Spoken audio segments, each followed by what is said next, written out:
いらっしゃいませ。你以為自己喺度積極追求咩？其實嗰個女仔可能已經喺心入邊報咗警幾百次啦。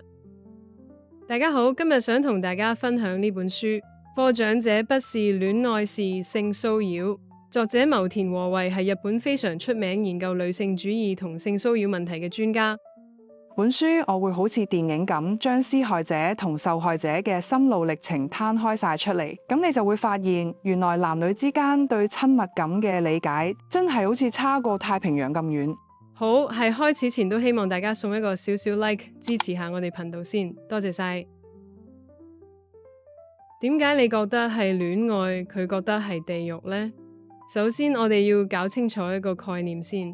好多男人被告性騷擾之後呢，第一反應通常就係我無惡意嘅，我係真心中意佢先追求佢。呢種就係作者講嘅確信犯，佢哋真心相信自己係清白嘅。書入邊講咗一個真實案例故事，阿川係一個政府部門嘅小主管，而晴子係一個新入職、合約期得1年嘅兼職女仔。阿川覺得晴子好純情啦，好乖啦，係佢中意嘅類型。係迎新會入邊，阿川見晴子坐佢隔籬，大家傾得好開心。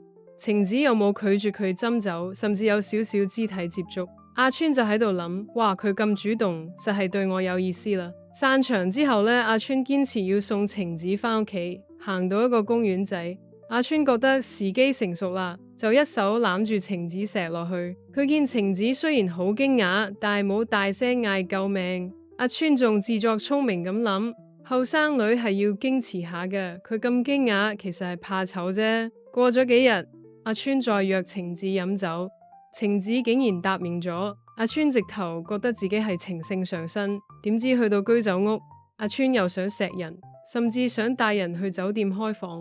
呢次晴子就極力反抗啦。結果呢，阿川收到公司處分，佢唔服，仲要去法庭上訴。佢話晴子冇拒絕我啊，第2次仲肯出嚟同我飲酒添。如果佢唔中意我，點會出嚟啊？其實呢，阿川呢種諗法正正係好多男性嘅盲點，佢哋將冇拒絕就等同於同意。即係好似你請人食嘢，人哋唔想落你面子，勉強咬一啖，你就覺得人哋好中意食，仲想日日送一盒俾人食。你唔知道，咁樣人哋真係會崩潰噶。受害者嘅心理掙扎，咁晴子當時係點諗呢？係晴子嘅視覺入邊，呢份工對佢好重要，保險啦、公積金啦，雖然係兼職，但佢都好想有機會轉正職。而阿川偏偏係帶住佢做嘢嘅上司。佢嘅生殺大權就喺晒阿川手上，咁晴子係迎新會坐阿川隔籬，係因為阿川特登俾好多嘢佢做，搞到佢遲咗入會場，剩翻嗰個位。晴子唔敢拒絕斟酒，其實係因為怕上司唔開心。晴子答應第2次約會呢，就只係想揾個機會同上司講清楚，你上次錫我係咪飲醉咗呢？希望你以後唔好咁樣。點知佢根本揾唔到機會開口。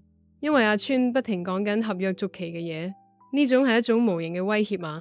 所以呢，書入邊我提出咗一個非常關鍵嘅觀點，性騷擾嘅定義唔係睇主動 voluntary 與否，而係睇不情願 unwelcome。即係話，就算嗰個女仔冇反抗、冇大叫，甚至仲陪你笑緊，只要佢內心係唔情願嘅，而你係利用職位或者權力優勢令佢無法拒絕，呢個行為就已經係性騷擾。即係好似你同老細食飯，老細講個爛笑話，你笑到停唔到口，難道你真係覺得個笑話好笑咩？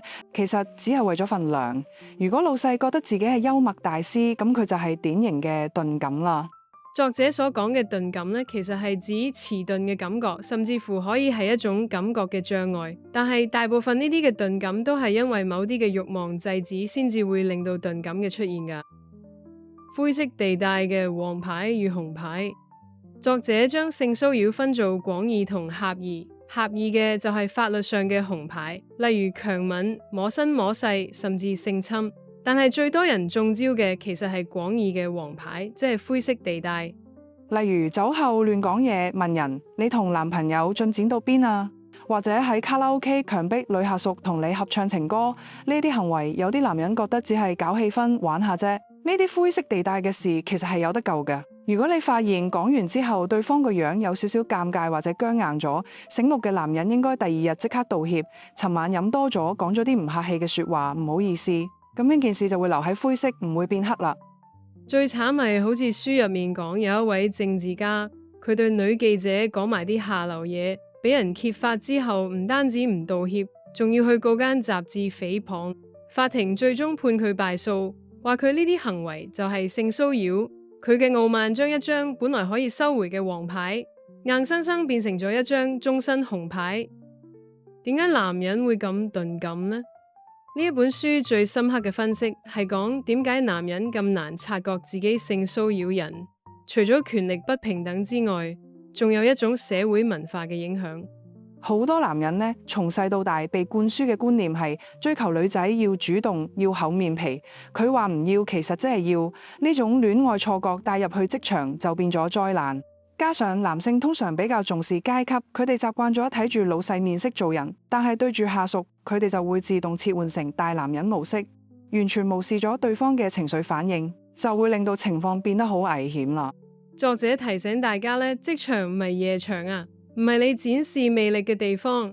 職場嘅基本禮儀係尊重。如果你唔確定你嘅言行會唔會令對方唔舒服呢，最簡單嘅方法就係想象一下，如果係另一個壯健嘅男人對你講同樣嘅嘢，做同樣嘅動作，你會唔會覺得嘔心呢？如果會，咁就請你收手啦。企業管理者嘅責任，好多老闆覺得咧，下屬之間搞曖昧啦，或者嘈交啦，係佢哋私事。但係書入邊提醒咧，如果公司冇一個健全嘅諮詢渠道，或者管理層只係識採取息事寧人嘅態度咧，其實係會構成性騷擾嘅幫兇㗎。當一個女仔鼓起勇氣去投訴，如果上司話佢係咁噶啦，玩下啫，你唔好咁敏感啦，呢句說話對受害人嚟講係二次傷害，最終結果通常係受害人頂唔順辭職，而公司損失咗一個人才，甚至要面對法律訴訟。我喺1989年就開始參與日本第一宗性騷擾訴訟，我見過太多家庭幸福，平時睇落好正常嘅男人，因為一時嘅權力錯覺而毀咗自己嘅前途，所以真係要好小心自己嘅言行。聽到呢度係咪覺得職場人際關係真係一門大學問呢？呢本書提醒我哋，不論男女都要學識尊重人哋嘅邊界。你有冇見過，又或者咁不幸試過有呢啲遭遇呢？留言同大家分享下你嘅經歷啦。如何避免成為性騷擾者呢？要避免性騷擾人哋，作者俾咗幾個好實用嘅建議。一、放棄佢冇拒絕即係中意我嘅幻想，人哋嘅配合9成9都係因為工作需要，唔係因為你靚仔咯。二、留意權力差，你係上司，你講乜對方都好難直接反對，你要有自知之明，唔好以為自己真係咁有魅力。三、建立多視覺思維，試下換位思考。如果你係嗰個要靠份糧交租、供養父母嘅女仔，面對一個掌握你前途嘅上司，對你動手動腳，你會點諗呢？所以大家真係要試下將心比己啊！1999年，日本修訂男女僱傭機會均等法，正式要求企業防範性騷擾。到咗2007年呢，受害對象更擴大到男性。呢啲法律嘅進步呢，都係想話俾大家聽，職場應該係一個專業同平等嘅地方。性騷擾唔係單純嘅性問題，而係權力問題。當一個人利用權力去滿足自己嘅性慾或者控制慾，不論佢嘅藉口幾咁浪漫，本質上都係一種侵犯嚟嘅。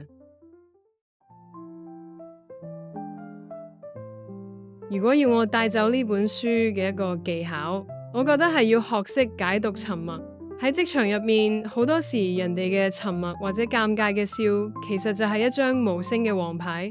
喺職場唔好懶叻去揣摩人哋嘅心意，凡事唔好過分解讀，點到即止。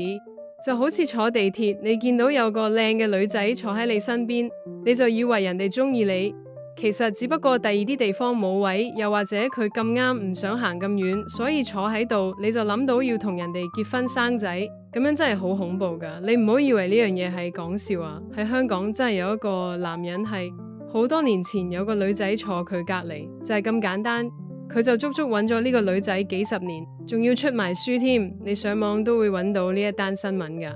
同樣啦，女仔都要自己識得保護自己，唔好令人哋太過有聯想，咁都係保護自己嘅其中一個好大嘅方法。同埋，如果真係遇到一啲鈍感嘅人，你不妨將你嘅反應放大幾倍去做，咁佢就應該會意識到啦。大家對今日嘅內容有咩睇法呢？你又會唔會有不同嘅想法啦？多謝大家收聽正解閱讀，下集見，拜拜。